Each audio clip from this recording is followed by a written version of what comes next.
প্রথম আলো daily star নয়া কোনো মিশনে নেমেছে কিনা তা আমাদের একটু জানা বোঝা দরকার। তাদের অতীতের বিতর্কিত কর্মকাণ্ড থেকে এবং বর্তমানে তাদের কার্যক্রম থেকে জানতে চেষ্টা করব। নির্বাচন কমিশন সংস্কারের প্রধান সুজনের সম্পাদক ডক্টর বদিউল আলম মজুমদার এক অনুষ্ঠানে বলেন, আওয়ামী লীগ ছাড়া নির্বাচন অগ্রহণযোগ্য হবে না। প্রধানমন্ত্রী পালিয়ে যাওয়ার পর তাদের অনেকেই পালিয়ে গেছে। নেতৃত্ব দেওয়ার মতো কাউকে খুঁজে পাওয়া যাচ্ছে না। আওয়ামী লীগের নেতৃত্ব দেওয়ার মতো কাউকে খুঁজে পাওয়া যাচ্ছে না, এই তত্ত্ব থেকেই কি প্রথম আলো আওয়ামী লীগকে খুঁজতে মাঠে নেমে গেল, নাকি আরো আগে থেকেই নেমেছে? বিএনপির প্রস্তাবিত জাতীয় সরকার নিয়ে প্রথম আলো প্রশ্ন তুলেছে। আওয়ামী লীগ ও তাদের সহযোগীরা থাকছে না জাতীয় সরকারে, কিন্তু বাইরে বাম ডান মধ্যপন্থী যেসব দল আছে তাদের সবাই কি জাতীয় সরকার থাকছে? প্রথম আলো বলতেছে, নতুন রাজনৈতিক বাস্তবতা, জামায়াত ইসলামী বিএনপির সহযোগী না হওয়া অন্যান্য ইসলামিক দলকে নিয়ে নিজেই ক্ষমতা যেতে চাইছে। কিন্তু এটা কতটা বাস্তবসম্মত? অতীতের মাঠের রাজনীতিতে জামায়াতের অবস্থান যত শক্তিশালী হোক না কেন, ভোটের রাজনীতিতে তারা খুব সুবিধা করতে পারেনি। কোন নির্বাচনে 5% বেশি ভোট পায়নি। প্রথম আলো বলছে অন্যান্য ইসলামী দলের অবস্থা আরো শোচনীয়, তার মানে তাদের ভবিষ্যৎ অন্ধকার। ভোটের রাজনীতিতে ইসলামী দলগুলোর অবস্থা শোচনীয় হলে নির্বাচনী বাক্সে বামদের ভোট কয়টা পড়বে? বাম্বু প্রগতিশীল প্রথম আলো সেটাও কিন্তু বলেনি, অথচ বামেরা জাতীয় সরকার থাকছে কিনা তা নিয়ে প্রশ্ন তুলেছে। সম্প্রতি ঢাকা বিভাগের তৃণমূল নেতাকর্মীদের সাথে অনলাইনে যুক্ত হয়ে তারেক রহমান বলেন, স্বাধীনতার পর একটা জাতীয় সরকারের পরিবর্তে আওয়ামী লীগের দলীয় সরকার ক্ষমতায় আসায় প্রথম দিন থেকেই বিভক্ত হয়ে পড়ে।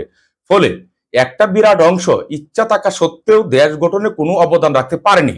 কথা তো সত্যি, নাকি কথা মিথ্যা বলেছেন তিনি? দেশ স্বাধীনের পর শেখ মুজিব দেশের মানুষকে বিভক্ত করেনি? রক্ষী বাহিনী মুজিব বাহিনী দিয়ে মুক্তিযোদ্ধা সহ সাধারণ মানুষদের হত্যা করেনি? তখন জাসদ গঠন হয় এবং জাসদের শিক্ষিত তরুণ যুবকদের অবাধে হত্যা করেনি?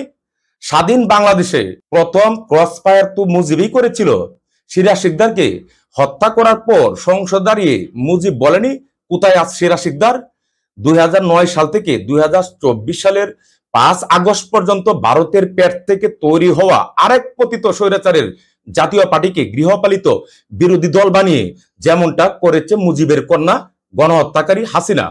তারপরও এলিট প্রগতিশীল প্রথম আলো প্রশ্ন তুলছে, 75-এর পর জিয়াউর রহমান এবং 91-এ খালেদা জিয়া শাসন আমলে কি বিভক্তি বন্ধ হয়েছিল? এমন প্রশ্ন করার আগে এলিট সুশীলদের প্রথম আলো মুজিবের কথা এড়িয়ে গেল কেন? এটা প্রভু ভারতের কি বলতে মানা? প্রথম আলো প্রশ্ন করছে, বিএনপির জাতীয় সরকারের কি জামাত থাকবে কিনা, এবং বিএনপি জাতীয় সরকারের জামাত অংশীদার হলে গণতন্ত্র মঞ্চের শরিকেরা কি ধরনের সিদ্ধান্ত নেয় সেটাও দেখার বিষয়। এখন আমার প্রশ্ন হলো, এটা কে দেখবে? প্রথম আলো? প্রথম আলোকে দেশের রাজনীতি এবং সরকার গঠন দায়িত্ব জনগণ দিয়েছে নাকি? প্রথম আলো দেখার কে? প্রথম আলো ঘুরিয়ে পেঁচিয়ে বলতে চাইছে আওয়ামী লীগ ও তাদের মিত্রদের ছাড়া জাতীয় সরকার হবে না। খুনি গণহত্যাকারী পতিত স্বৈরাচারকে পুনঃপ্রতিষ্ঠার মিশনে নেমেছে এই প্রথম আলো। এই লেখার পর সেনাবাহিনীদের হত্যাকাণ্ডে জড়িত নানক অজ্ঞাত স্থান থেকে বিবৃতি দিয়ে বলছে, এই আধার কেটে যাবে, খুব শীঘ্রই আলো আসবেই। প্রথম আলো কি পতিত স্বৈরাচার আওয়ামী লীগের সঙ্গে বন্ধু সভা করতেছে? আধার কেটে যাবে, আলো আসবেই, এটা তো প্রথম আলোর বয়ান। প্রথম আলো এখনই সাবধান হওয়া উচিত। প্রথম আলো ডেইলি স্টারের সকল কর্মকাণ্ড আমরা জানি। আওয়ামী লীগ মাঠে নাই, তারা জানেন দেশে একটি নির্বাচন হলে বিএনপি বিজয়ী হবে। তাই এবার যে কোনো ভাবেই হোক বিএনপিকে কোণঠাসা করে প্রথম আলো গোষ্ঠী সম্ভবত কিংস পার্টির নয়া মিশনে নেমেছেন। খুন গুমের কারণে র্যাব সহ 7 জন কর্মকর্তাকে যুক্তরাষ্ট্র স্যাংশন দেওয়ার পর যুক্তরাষ্ট্র সহ পশ্চিমা বিশ্ব যখন চাচ্ছিল বাংলাদেশে একটি অবাধ সুষ্ঠু অংশগ্রহণমূলক নির্বাচন হোক, এবং এজন্য মার্কিন সাবেক কূটনীতিক পিটার হাস যখন নির্বাচন নিয়ে শেখ হাসিনাকে চাপাচ্ছিলেন, তখনই স্বৈরাচার ফেসিবাদী খুনি হাসিনার ভূয়সী প্রশংসা করে কলাম লিখলেন ডেইলি স্টারের সম্পাদক মাহফুজ আনাম। নিজের পত্রিকা যুক্তরাষ্ট্রের পররাষ্ট্রনীতির দ্বিমুখী চরিত্র তুলে ধরে দেশটির তুমুল সমালোচনা করেন। মাহফুজ আনাম কলামে লিখেন, বেইজিং নয়াদিল্লির দীর্ঘদিনের বৈরিতার সুযোগ নিয়ে দক্ষিণ এশিয়া চীন বিরোধী মনোভাব উস্কে দিয়ে ফায়দা হাসিলের উপযুক্ত অঞ্চল হিসেবে বিবেচনা করছে যুক্তরাষ্ট্র। ইউক্রেনে রাশিয়া হামলার পর বিষয়টি আরো গতিশীল হয়েছে। যুক্তরাষ্ট্র বাংলাদেশে অংশগ্রহণমূলক নির্বাচন চাওয়া, মার্কিন নির্বাচন নিয়েও প্রশ্ন তুলেন এই মাহফুজ আনাম। 111-এর সময় মাহফুজ আনামদের কর্মকাণ্ড সম্পর্কে আমরা সবাই জানি। ভারত যুক্তরাষ্ট্রের সঙ্গে যুক্ত হয়ে কিভাবে এখানে ষড়যন্ত্র করেছিল, তাই না? পরে একটি বেসরকারি টেলিভিশন সাক্ষাৎকারে মাহফুজ আনাম বলেন, গোয়েন্দা সংস্থা থেকে প্রাপ্ত তথ্য যাচাই না করে সেসব তথ্য সংবাদ করা ঠিক হয়নি। নিজেই যখন 111-এর কারিগর, তখন তো সবই বেঠিক, তাই না? কিন্তু হাসিনার আমলে যখন ৭+৭ গণহত্যা চালালো, তখন ডেইলি স্টার, প্রথম আলো সঠিক সাংবাদিকতা করেছিল? দিগন্ত টেলিভিশন, ইসলামিক টেলিভিশন বন্ধ করে দিয়েছিল এবং এতে শত শত কর্মী বেকার হয়েছিল। তখন প্রথম আলো, ডেইলি স্টারের সাংবাদিকতা কোথায় ছিল? মাহফুজ আনামরা কি সাংবাদিকদের অধিকার নিয়ে কোনো কথা বলেছিলেন তখন? না, আমরা তো শুনিনি তেমন কোনো কথা বলতে। হাসিনার অবসানের পর এখন মাহফুজ আনামরা সাংবাদিক প্রিয় হয়ে উঠেছেন। সাংবাদিকদের প্রতি মাহফুজ আনামের সাংবাদিক দরদ দেখে অবাক হই না এখন, বরং তাদের উদ্দেশ্য আর ষড়যন্ত্র গন্ধ পাই। সম্পাদক পরিষদের সভাপতি যে মাহফুজ আনাম, তা তো সবাই জানেন। সাংবাদিকদের বিরুদ্ধে ঢালাও হত্যা মামলা অন্তর্বর্তী সরকারের স্বাধীন সাংবাদিকতার প্রতিশ্রুতি লঙ্ঘন বলছেন মাহফুজ আনাম। সাংবাদিকদের নামে এভাবে হত্যা মামলা দেওয়ার প্রবণতা আন্তর্জাতিক অঙ্গনে অন্তর্বর্তী সরকারের ভাবমূর্তিকে ক্ষুণ্ণ করছে বলেও তিনি মনে করেন, বা তারা মনে করেন সম্পাদক পরিষদ। শাহবাগে গণজাগরণ মঞ্চের নামে যখন ফেসিবাদের পদধ্বনি শুনতে পেলেন মাহমুদুর রহমান এবং আমার দেশ সত্যটা তুলে ধরেছিল, তখন এই প্রথম আলো, ডেইলি স্টার শাহবাগের পৃষ্ঠপোষকতা করেছিল। মাহমুদুর রহমানকে জেলে ঢুকালো, আমার দেশের সকল কার্যক্রম বন্ধ করে দিল এবং সংগ্রাম পত্রিকা আওয়ামী লীগের সন্ত্রাসীরা হামলা চালিয়ে ব্যাপক ভাঙচুর করলো এবং একজন প্রবীণ মুক্তিযোদ্ধা সম্পাদককে গ্রেপ্তার করে অমানসিক নির্যাতন করেছিল। তখন প্রথম আলো, ডেইলি স্টার কি সংবাদপত্র এবং সম্পাদক সহ সংবাদ কর্মীদের অধিকার নিয়ে কোনো কথা বলেছিল? বলেনি। সমস্ত মিডিয়া যখন হাসিনার পায়ের নিচে মাথা টুকলো এবং হাসিনা সংবাদ সম্মেলনে গিয়ে তেল সম্মেলন করত এবং সাংবাদিকতা নামে অপসাংবাদিকতা করত, তখন এই মাহফুজ আনামরা নীরব ছিলেন না? কেন নীরব ছিলেন আপনারা? আন্দোলনকারী ছাত্র জনতাকে হলুদ মিডিয়া সাংবাদিকরা যখন দুর্বৃত্ত বলে প্রচার করছিল, তখন মাহফুজ আনামদের সাংবাদিকতার মান মর্যাদা বিশ্ব দরবারে পূর্ণ হয়নি?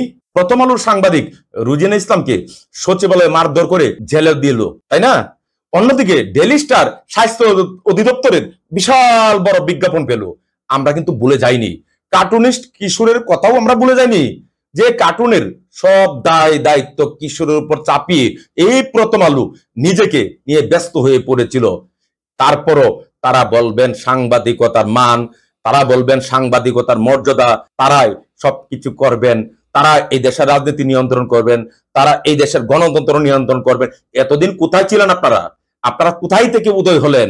ও এখন তো পিনাকি সেই ভট্টাচার্যের ভাষায় বলতে হয়, এখন আপনাদের মানে খারাইয়া গেছে একবারে, তাই না? এতদিন কোথায় ছিলেন আমরা কি জানি না? আপনারা কার হয়ে কিভাবে এখানে কাজ করেন আমরা তো এমন কিছু নাই যে আমরা জানি না। এখন আপনাদের চেতনা জাগিয়ে উঠছে একবারে, এমন জায়গা জাগছে চেতনা, যে চেতনা জাগার কারণে এটার আর কোনোভাবেই নিচে ফেলানোর কোনো সুযোগ পাচ্ছেন না, সময় পাচ্ছেন না। এখন বিশ্ব দরবারে এই সরকারের মান ক্ষুণ্ণ হবে সেসব নিয়েও কথা বলছেন। এই বাংলাদেশের যত ষড়যন্ত্র হচ্ছে আগে থেকে হয়ে যাচ্ছে, এরাই মূলত। প্রথম আলো, ডেইলি স্টার, এদের সাথে শেখ হাসিনা কেন লাগালাগি হতো? লাগালাগি হওয়ার পিছনে কারণ ছিল এরাও ক্ষমতার বাগবাটোয়ারা চাইত। এই বাগবাটোয়ারা না দেওয়ার কারণেই প্রথম আলো, ডেইলি স্টার শেখ হাসিনার সঙ্গে লেগে যেতে আমরা দেখছি। আবার দেখা গেছে যখন শেখ হাসিনা এদেরকে বাম্বু মারে, তখন আবার দেখা গেছে যে শেখ হাসিনার পায়ে ধরে ভিতরে তাদের তেল মর্দন করে কলাম লিখে, মতিয়া চৌধুরীকে তেল মর্দন করে কলাম লিখে এই বামদারার এই লোকগুলো, আমরা তো তাদেরকে চিনি, তাই না? এখন আমাদের উচিত এই যে বাম্বু প্রগতিশীল এই যে এলিট সুশীলদেরকে আমাদের বর্জন করা। এরাই কিন্তু দেখছি এই সরকারকে বিভিন্ন ভাবে ভুলভাল বুঝিয়ে বিভিন্ন দিকে নিচ্ছে। প্রফেসর ইউনূসের সততা স্বচ্ছতা নিয়ে কোনো প্রশ্ন নেই, কিন্তু এদের নিয়ে অনেক প্রশ্ন কিন্তু রয়ে গেছে, ওদের নিয়ে প্রশ্ন রয়ে গেছে। এবং আমাদের উচিত আমাদের নতুন বাংলাদেশ গঠনে আমাদেরকেই সবচেয়ে বড় ভূমিকা রাখতে হবে। কে প্রথম আলো, কে ডেইলি স্টার, এরা বাংলাদেশের রাজনীতি নির্ধারণ করবে, জাতীয় সরকার কিভাবে হবে সেটা নির্ধারণ করবে, এখানে কার বুট কতগুলো সেগুলো নির্ধারণ করবে। এদেরকে দায়িত্ব কে দিয়েছে? এসব দালাল পালাল বাটপার গুলোকে আমাদের বর্জন করা উচিত। এদেরকে একেবারেই আমাদের না বলা উচিত। এদের সম্পর্কে আমরা সবাই জানি, আমাদের নতুন প্রজন্মকে আরো বেশি করে জানতে হবে, না জানলে বরং আমাদেরই ক্ষতি। তবে এটা ঠিক যে বাংলাদেশ 2024-এ 5 আগস্ট যেভাবে দীর্ঘদিনের ফেসিবাদী স্বৈরাচারকে এখান থেকে উৎখাত করতে পারছে, আমি বিশ্বাস করি এই প্রথম আলো ডেইলি স্টারের মতো এরকম কুচক্রীদেরকে বাংলাদেশ থেকে তারা উৎখাত করতে পারবে এবং করবে। এটা আজ অথবা পরে। আমাদের সবচেয়ে বড় একটা বড় বিষয় হলো এই বাংলাদেশে যদি আমরা শান্তি শৃঙ্খলা আমরা যদি এগুলো বজায় রাখতে চাই, তাহলে সবচেয়ে বড় যে কাজটা করতে হবে সেটা হচ্ছে অন্তত এই যে অন্য দেশের দালালগুলো, এই দালালগুলো থেকে আমাদেরকে দূরে রাখতে হবে এবং এই দালালগুলোকে আমাদের কাছ থেকে দূরে রাখতে হবে। এরাই সবসময় বাংলাদেশে অনেক রকম চুলকানুর কার্যক্রম অর্থাৎ অ্যালার্জি জাতীয় যত কার্যক্রম গুলো আছে ওরাই করে। এদেরকে আমরা জানি।